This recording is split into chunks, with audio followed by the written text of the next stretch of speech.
안녕하십니까, 김성준입니다. 먼저 제 소개를 드리면 SK 아카데미 리더십 개발 센터에 있고요. SK 임원 역량 진단을 담당하고 있고 어널리틱스를 담당하고 있습니다.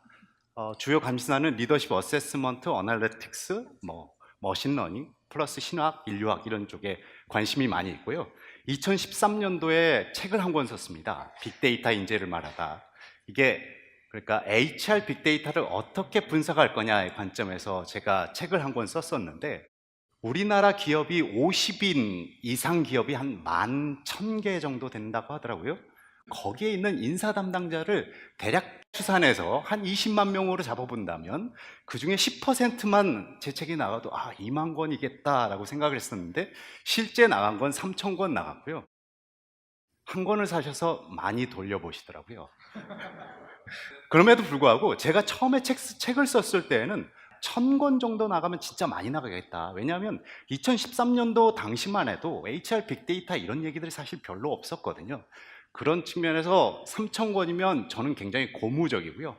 이제 2탄의 책을 지금 준비 중인데 5년 동안 이제 시간이 지나면서 제 생각이나 이런 것들이 많이 바뀌었습니다. 그래서 그걸 이제 차곡차곡 다시 한번 정리해 볼까 이렇게 생각하고 있습니다. 제가 이 HR1에서 4차 산업혁명 시대로 이제 강의 주제를 받았을 때 되게 고민이 많았습니다. 도대체 어떤 얘기를 해야 될까? 일단 첫 번째 제가 데이터를 한번 만들어 보고자 한 게 있습니다. 우리가 한국 사회가 여태까지 시대란 시대는 굉장히 많이 거쳐왔거든요. 예를 들면 4차 산업혁명 시대에 이미 창조경제 시대라는 화두가 이미 왔습니다. 그러면 도대체 우리나라가 이 사회가 도대체 어떤 시대를 거쳐왔는지를 알기 위해서 제가 데이터를 한번 인터넷에 있는 크롤링이라고 표현을 하는데, 데이터를 한번 다 긁어와 봤습니다. 시대라는 단어가 들어간 모든 단어는 다 긁어와 봤고요. 그걸 연도별로 펼쳐봐서 도대체 우리나라가 어떤 시대를 거쳐왔는지를 보려고 했습니다. 그랬더니 가장 많이 나온 시대가 뭐였을까요? 4차 산업혁명 시대? 창조경제 시대? 정답은 소녀시대였습니다. 우리나라는 소녀시대가 짱입니다. 왜 인간은 현재 살아가는 이 시점에 대해서 뭔가 정의를 하려고 할까? 이건 우리 인간만이 가지고 있는 아주 고차원적인 역량이기도 합니다. 능력입니다.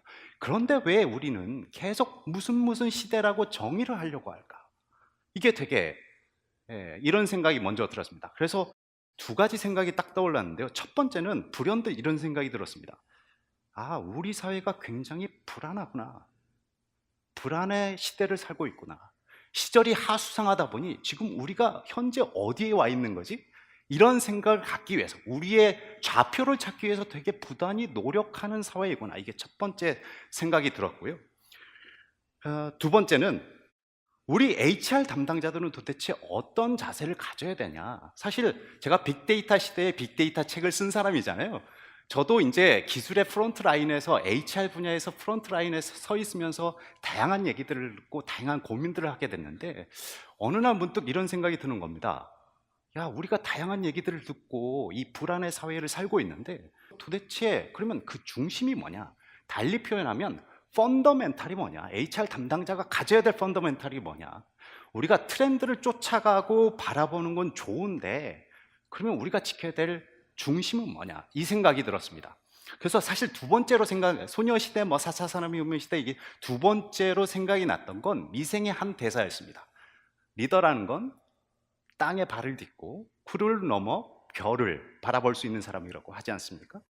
우리가 4차 산업혁명을 자꾸 얘기하는 건 땅에 발을 땅에 밟고 있지만 구름을 넘어 별을 바라보는 그런 자세라고 생각합니다. 이제 이 추상의 영역에 있는 것을 우리가 구상으로 다시 내려와 보시죠. 4차 산업혁명 시대에 HR 담당자들은 도대체 뭘 해야 되느냐, 이런 관점에서 제가 얘기를 한번 해보려고 하였습니다. 제가 그래서 말씀드리고자 하는 것은 HR 전략가의 특성과 탁월한 리더의 특성을 분석한 시사점 3가지를 가져왔습니다. 제가 2013년도 즈음에 사실 제 개인적으로 고민이 많았습니다. 저도 HR 분야에서 성장하고 싶고 발전하고 싶고 뭔가 HR 구루로서 탁월한 퍼스펙티브를 갖고 싶고 이 사회에 인적 자원 개발과 관리 측면에서 화두를 던져보고 싶은 존재가 되고 싶었거든요. 그러자면 제가 어떻게 발전을 해야 되냐, 성장해야 되냐. 사실 제가 이런저런 책을 보더라도 이게 사실 혼란스럽기만 했습니다. 뭐 어떤 분은 리더 관점에서 이모셔널 인텔리전스가 중요하다. 요즘에는 뭐 러닝 케이퍼블리, 러닝 어질리티가 중요하다. 다양한 얘기들이 쏟아지고 있는 상황이었거든요. 그런데 그 펀더멘탈이 도대체 뭐지? 이런 생각이 들기 시작하는 겁니다. 그래서 사실 이런 책 저런 책을 보다가 2013년도에 어느 가을 즈음에 제가 주말에 이제 회사를 나왔습니다. 일단 첫 번째, HR 분야에서 탁월한 퍼스펙티브를 발휘하신 HR 전략가 집단들은 도대체 어떠한 특성들이 있을까? 그리고 HR 크로스 펑션을 다 떠나서 탁월한 리더들은 또 어떠한 특성을 가지고 있을까? 단순히 어떤 역량이 높아요가 아니라 그 밑에 그 기저에 깔려 있는 그 특성들은 무엇인가를 연구를 하기 시작했습니다. 그래서 뭐 지난 한 4년 동안 계속 데이터를 들여보면서, 물론 이것만 주구장창한 건 아닙니다. 업무도 열심히 했죠.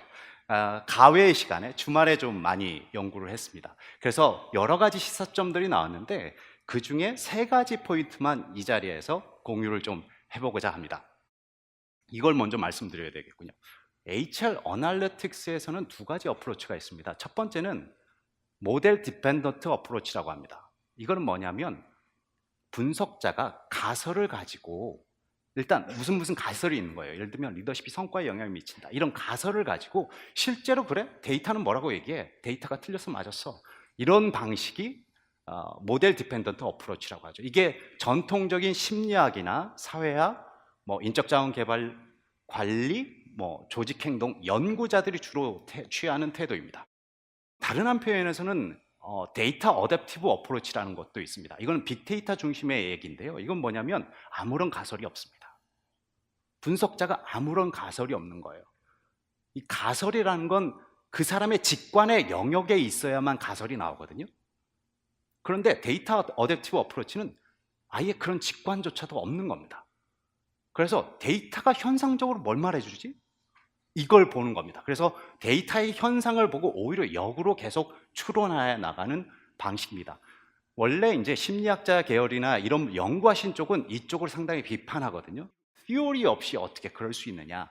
근데 다른 한편으로는 현상적으로 우리가 이 데이터가 도대체 뭘 말해주냐, 이런 측면에서 우리가 함께 고민해 보도록 하겠습니다. 오늘 제가 3가지 말씀드리는 포인트는 모두 다 데이터 어댑티브 어프로치고요. 한 가지 더 말씀드리면, 제가 HR 데이터 분석하는 사람으로서 가설을 가지고 분석하기 시작하면 경영직계 보고를 드리잖아요. 그러면 어떤 반응이 나오냐면, 뻔한 얘기 아니야? 야, 이건 장총은 길다, 겨울에 눈 내린다, 이런 표현 아니니? 뭐 이런 얘기들 많이 하십니다. 직접 시켜놨는데 이제 다양한 데이터를 보기 시작하는 거죠. 그런데 유달리 한 가지 끄는 포인트가 딱 하나 발견이 됐습니다. 이게 마케팅 퍼스펙티브라고 제가 이렇게 제목을 달았는데요. 그래프를 한번 보시죠. 제가 집단을 2가지 집단으로 나눴습니다. 하나는 HR 전략가 집단이라는 것과 다른 하나는 그렇지 못한 집단, 2가지로 나눴습니다. 이 데이터가 제 눈을 탁 끌은 거죠. 자, 우리가 분석에서 within group, between group이라고 얘기합니다.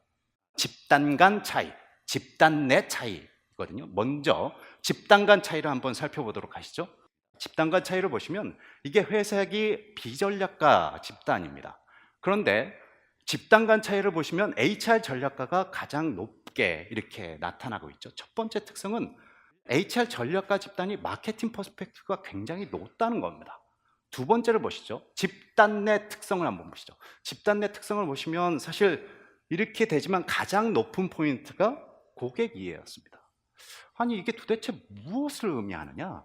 이걸 뭐라고 추론해야 될 거냐? 이런 고민이 들었죠. 그랬더니 2가지 특성이 있었습니다. 2가지 차별점이 있었는데, 첫 번째는 당연하게도 우리의 고객이 누구인가에 대해서 아주 명확하게, 아주 클리어하게 정의하고 있었습니다. 우리 HR은 그 업의 특성상 고객이 누구입니까? 조직 내 구성원, CEO, 뭐 경영층 이렇게 되시겠죠. 그 집단의 특성에 대해서 아주 명확하게 정의하고 있었지만 한 가지 더 차이점이 있었습니다. 그게 뭐였냐면 고객의 고객이 누구인가? 고객의 고객이 누구인가에서 출발했습니다. 고객의 고객이, 그러니까 우리 구성원들이 대하는 고객이 누구인지, 고객의 고객이 어떤 특성을 가지고 있고 시장에서 어떤 요구를 하고 있는지, 그러니까 다시 우리의 1차 고객인 조직 구성원들이 어떻게 어떠한 태도와 행동을 해야 되는지, 그래서 HR 부서는 어떻게 해야 되는지에 대한 논리가 아주 클리어했습니다. 이게 차이점이었고요. 또 다른 하나, 두 번째 차이점은 뭐였냐면 엑센추어에서 컨설턴트 2명이 나와서 책을 쓴 게 있습니다. 워크포스 1이라는 책입니다. 국내 교보문고에 워크포스 1, 저 엑센추어 출신이 아닙니다. 워크포스 1을 검색하시면 이 책이 어떤 내용이냐면 우리가 HR은 전통적으로 구성원을 집단화해서 제도나 팔러시를 만들고 뿌리게 되는 업의 특성을 가지고 있습니다. 그런데 워크포스 1에서 얘기하는 건 구성원마다 마치 고객을 집단화하듯이 구성원마다 니즈와 원치가 다른데 구성원들을 다 일괄적으로 그렇게 대할 수가 있느냐? 우리 전통적 기업에서는 직급별로 나누잖아요. 사원, 대리, 과장, 차장 해서 각 레벨별로 제도나 팔러시를 만드는데 그게 아니라 니즈와 원치별로 서로 다를 수 있다. 그러면 그 집단, 고객 세분화를 위해서 우리가 어떤 제도와 어떤 팔러시를 만들 거냐, 이런 것들이 굉장히 명확했습니다. 이게 두 번째 특성이었습니다.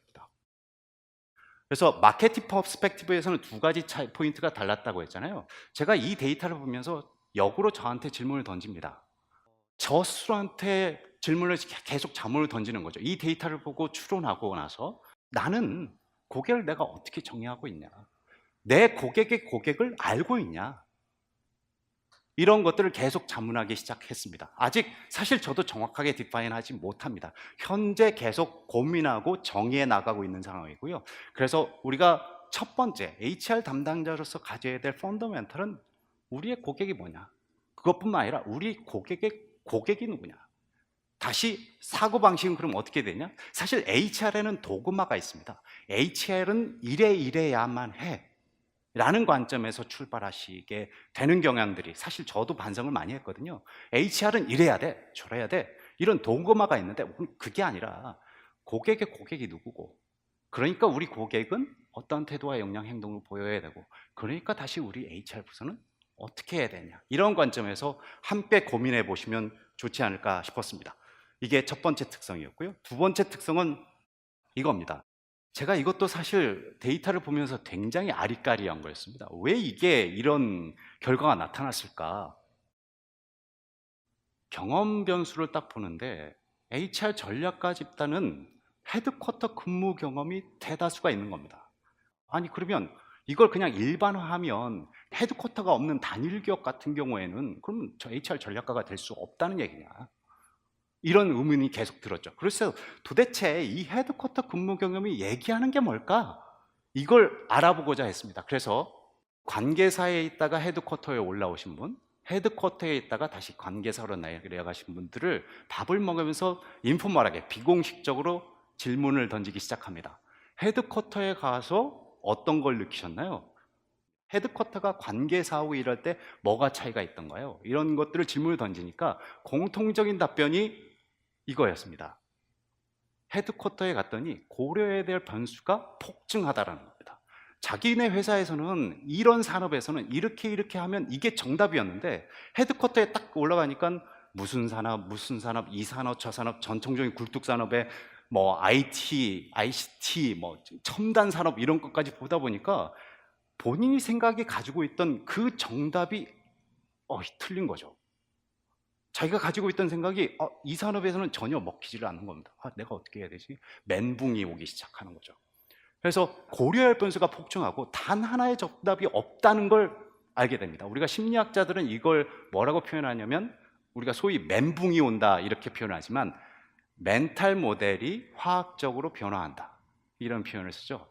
멘탈 모델이 변화하기 시작한 겁니다.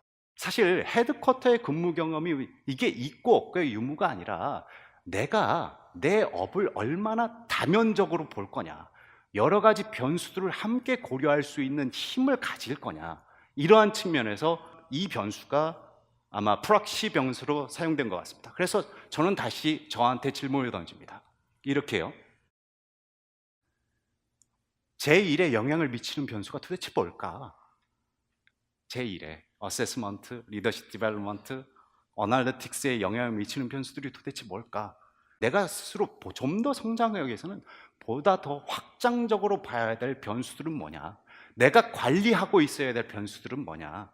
내가 리스트로 딱 책상에 딱 펼치면 내 업무에 영향을 미치는 변수표가 딱 나와서 지금 어떤 4차 산업혁명 시대 이런 얘기가 이런 포인트에서 얘기 나오는데 그러면 내 직무에 도대체 어떻게 영향을 미칠 거냐? 이러한 측면에서 우리가 함께 고민해 볼 수 있을 것 같습니다. 세 번째 특성은 이겁니다. 이건 탁월한 리더 특성을 분석하면서 제가 이제 탁월한 리더의 DNA를 알고 싶은 겁니다. 탁월한 리더의. 설마 취미가 다를까? 에이씨, 취미가 다르겠어. 너무 탁월한 리더를 너무 별다른 세계의 인종으로 보는 거 아니야? 이런 생각을 했습니다만 어쨌든 데이터가 있으니까 한번 해보자 했는데 취미가 다른 겁니다. 취미가 다른 거예요. 이게 코어 커런시 어터너틱스라고 텍스트 분석을 했더니 취미가 다른 겁니다. 어떻게 다르냐? 두 가지 포인트가 달랐어요. 첫 번째는 텍스트의 그 노드가 좀 독특한 노드들이 많이 나왔어요. 어떤 거냐면 제가 인상 깊었던 거 이런 겁니다. 그 자동차 다이캐스트 모델 있잖아요.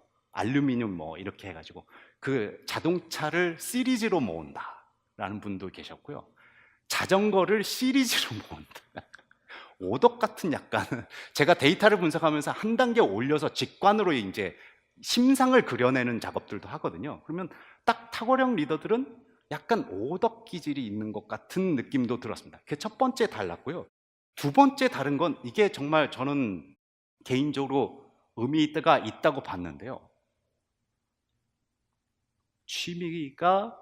특히 취미가 다른 것 중에 하나가 뭐냐면 역사를 공부한다가 5배가 많이 나왔습니다.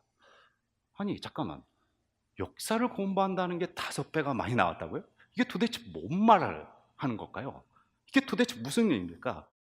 근데 저희 조직은 그래서 이걸 어떻게 해석을 했냐, 다시 추론을 하기 시작하는 거죠. 왜 탁월한 리더가 역사를 많이 공부한다고 5배가 많이 나왔을까? 이 이유가 뭘까? 이게 당태종 이세민입니다. 당태종 이세민은 당나라의 기틀을 잡은 아주 위대한 성군이라고 여겨지는 군주이기도 합니다. 이태민에게는 3가지 거울이 있다고 알려졌는데요. 첫 번째는 진짜 거울, 동경. 두 번째는 옆에서 쓴소리를, 할 말 다 하는 쓴소리를 하는 신, 제가 이름은 잊어먹었습니다. 신은 한 명이 있었대요. 그 사람이 자기의 거울이라고 얘기했고요. 세 번째가 뭐였을까요? 역사였습니다. 역사. 우리 역사자들이 이런 표현을 하잖아요. 과거를 길러서 미래를 예측한다. 이런 표현을 합니다. 경영전략가에 아주 유명하신 분이 있습니다. 마이클 포터가 유명하시지만 이분과 쌍벽을 이루는 또 한 분이 계세요. 맥길 대학교의 헨리 민츠버그라는 분이 있습니다. 둘이 사상적으로 계속 충돌을 해왔기도 했고요. 전략적 사고관에서 이건 경영전략의 아주 오래된 디베이트 중에 하나입니다. 싸우기도 했었는데요.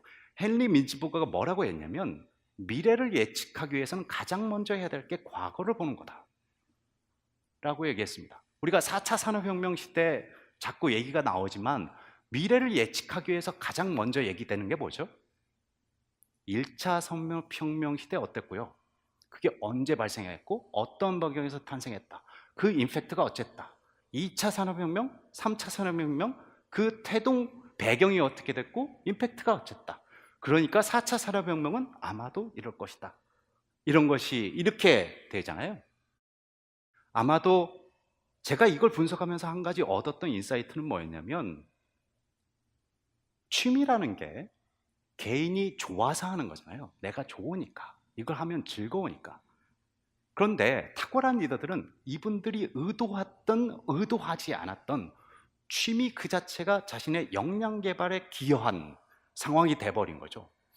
우리 역시도 취미를 선택할 때 좀 더 의도적으로 선택해 볼 필요가 있겠다.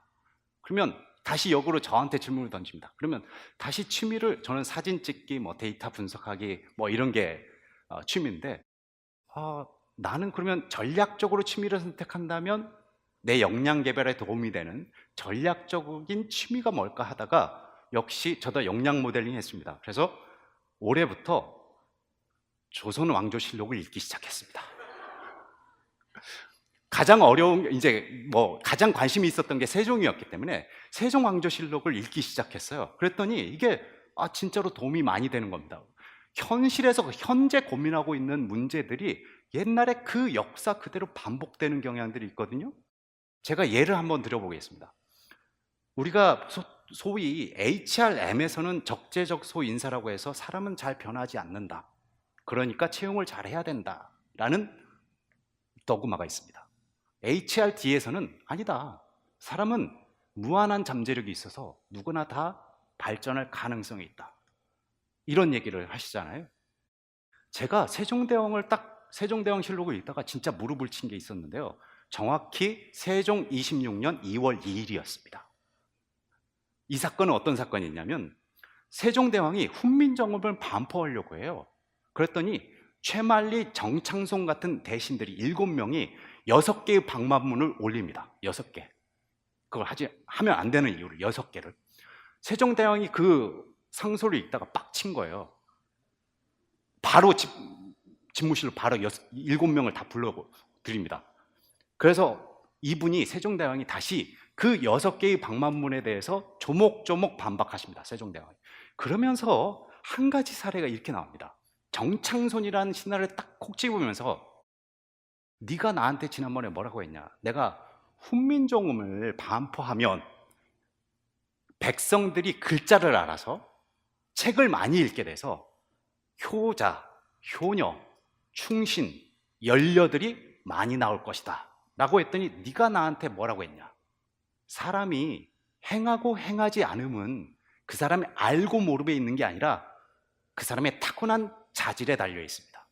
그래서 훈민정음을 반포하더라도 효녀, 연려, 효자 이런 것들은 별로 바뀌지 않을 겁니다. 그러면서 세종대왕이 욕합니다. 야, 우리가 성인의 말을 배우는 이유가 뭐냐, 선비의 자질, 선비의 태도가 뭐냐, 왜 우리는 그러면 성인들의 말을 배우고 그걸 곱씹냐, 아니 타고난 대로 살아버리지, 이 선비 같지도 않은 놈아 해가지고 7명을 다 투옥시키고요. 그래도 미안했는지 다음 날에 의금부에서 이제 7명을 다 풀어주는데 정창송만 찍힌 거예요. 정창송만 파직시킵니다. 근데 이 얘기가 뭐냐면, 이건 지금 현재 우리도 고민하고 있는 거거든요. 사람은 변하지 않습니다. 아니야, 사람은 변할 수 있습니다. 이런 관점인데, 이게 심리학에서도 implicit person theory라는 게 있습니다. 잠재적 인간 이론. 그래서 사람은 어떤 존재로 볼 거냐, 변화하는 존재로 볼 거냐, 아니면 그냥 고정된 존재로 볼 거냐. incremental theory, entity theory, 고정 이론입니다. 자, 훈민정음을 다시 한번 생각해 보시면, 우리가 만약에 세종대왕께서 entity theory, 즉 고정 이론을 가지고 계셨다면, 그래, 훈민정음 반포해봤자 백성도 변할 거 없고 그냥 그대로 살겠지 뭐, 이런 생각을 가졌겠죠. 실제로 우리가 리더가 변하냐 변하지 않느냐는 사실 계속 디베이트가 있습니다만, 저는 개인적으로 인크리멘탈 티오리를 지향합니다. 물론 안 변하시는 분도 있습니다. 그러나 우리 인류가 발전하기 위해서는 인크리멘탈 티오리를 계속 지향해야 되는 거죠. 다시 우리 이 맥락으로 다시 돌아와 보겠습니다. 제가 역사를 읽게 되면서 이게 과거의 추세를 아는 게 미래를 예측하는 데 중요하겠구나. 그래서 저한테 다시 이렇게 질문을 던집니다. 나는 내 업의 과거, 현재, 미래를 다 알고 있냐? 다 꿰차고 있냐? 그래서 오랫동안에 제가 한 것들이 뭐냐면, 제 롤 중에 하나가 어세스먼트도 있지만 어널리틱스도 있지만 리더십 디벨롭먼트도 있습니다. 그러면 리더십 디벨롭먼트에서 과거 트렌드가 어떻게 됐고, 특히 4차 산업혁명 시대 리더는 어떻게 돼야 되냐, 리더십 개발은 어떻게 해야 되냐, 이런 측면에서 한번 예측해 보려고 과거의 트렌드를 한번 다 조사를 해보기 시작했습니다. 일단 리더십 디벨롭먼트가 언제부터 시작이 됐는지를 한번 봤어요. 이게 구글의 앵그랩이라는 건데 아주 쉬운 겁니다. 여기 보시면 이게 1940년, 60년 이때까지만 해도 리더십 디벨롭먼트가 얘기 안 되고 80년 지나서 90년 지나서부터 리더십 디벨롭먼트가 증가하기 시작하는 거죠. 이게 다 이론과 맞물려 있습니다. 여기 보시면 특성 이론, 사람은 리더는 타고났다라는 이론이 지배하던 시대에는 리더십 디벨롭먼트가 얘기가 안 되기 시작하는 거죠. 그러다가 아니야, 행동을 바꾸면 뭔가 달라질 거야 라고 하면서 리더십 디벨롭먼트가 나오기 시작하고요. 그러다가 상황이 바뀔 때 그때그때 달라요, 그때그때 맞게 행동해야 돼요 라고 얘기되면서 이제 좀 더 증가하기 시작하죠. 그러다가 관계, 변혁적 리더십이 나오면서 폭증하기 시작합니다. 제가 리더십 디벨롭먼트에 영향을 미치는 총 7가지 동인을 저 스스로 정리를 했는데요. 몇 가지만 가져와 봤습니다. 첫 번째는 리더십 이론 진화 발전에 의해서 콘텐츠가 달라지더라고요. 그래서 무슨 리더십 이론이 나오면 거기에 맞게 우리가 내용이 들어오는 거죠. 최근에는 뭐가 나왔죠? 2014년도에 HBR에 블루오션 리더십이 있었고요. 최근에는 진성 리더십 또는 진정성 리더십, 그런 것들에 의해서 컨텐츠가 달라지기 시작합니다. 또 하나는 뭐냐면 시대적 리더상의 영향을 받기도 합니다. 이게 햄브릭이라는 학자인데요, 아주 유명한 경영 전략가 중에 하나이자 전략적 리더십을 얘기하신 분 중에 하나입니다. 이분이 1970년대 MBA를 했을 때의 경험을 얘기하세요. 자기가 그때 주구장창 외우고 공부했던 게 이거였답니다. 어드미니스트레이터와 매니저의 차이. 그래서 어드미니스트레이터는 되게 또라이 같고 멍청하고 이런데 매니저는 되게 쿨하고 영리하고, 그러다가 1990년대에 딱 오니까 매니저가 이제 나쁜 놈이 된 거예요. 매니저와 리더 딱 비교해보니만 리더의 차이가 도대체 뭐냐, 이걸 주구장창 외우기 시작하다는 겁니다. 역시 우리가 시대적으로 요구하는 리더상이 뭐냐에 따라서도 또 달라지게 되는 거죠. 그래서 동인들을 7가지로 한번 정리를 해봤습니다. 저는 이 표를 놓고 이제 리더십 디벨롭먼트 관점에서 지금 세상에서 어떤 얘기가 되고 있어, 그건 대략 어떤 영역이고, 보다 보면 이 영역이 이 영역에 미칠 것 같아, 영향을, 이런 것으로 계속 미래를 예측하려고 하고 있습니다. 제가 오늘 드리고 싶었던 말씀 세 가지 포인트였습니다. 첫 번째는 우리의 고객이 누구냐, 고객의 고객을 알고 있냐, 이게 첫 번째였고요. 두 번째는 뭐냐면 내 직무와 관련해서 어떤 변수들이 있을 수 있냐, 확장적으로 내가 성장하려면, 사고관이 커지려면 어떤 변수를 다루고 있어야 되냐. 그러기 위해서는 일단 과거부터 지금까지의 트렌드를 먼저 알아야겠다.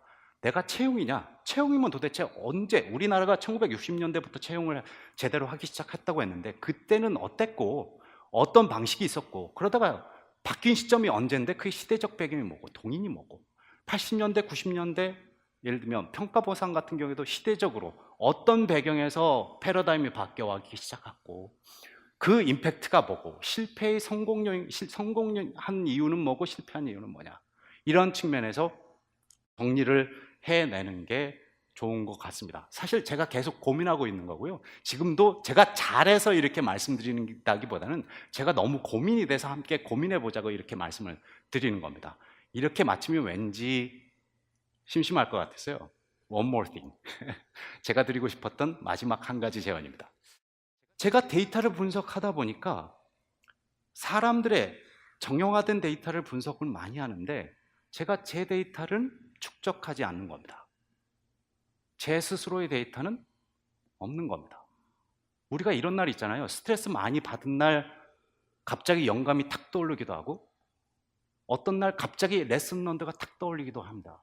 사실 그날 딱 생각이 나서 한 1년 뒤, 2년 뒤에 계속 생각할 것으로 생각하지만 다 잊어먹더라고요. 그래서 마지막 드리고 싶었던 한 가지는 전문가 일기를 한번 써보자. 저는 개인적으로 요거 원노트나 이런 거, 에버노트에 이런 쪽에 그냥 막 쓰거든요. 몇 월 며칠 제가 생각한 거. 특히 제가 이걸 트렌드를 따져보니까 스트레스를 가장 많이 받은 날에 쓴 말이 많더라고요. 그만큼 스트레스 받았다는 건 사실 본인이 불편함을 느꼈다는 건 그건 학습하고 있는 과정인 거거든요. 그래서 제가 이걸 보면서 스트레스를 오히려 긍정적으로 좀 생각해보자. 이거 스트레스 받고 있다? 아, 내가 성장하고 있구나. 오늘 쓸 얘기가 많구나.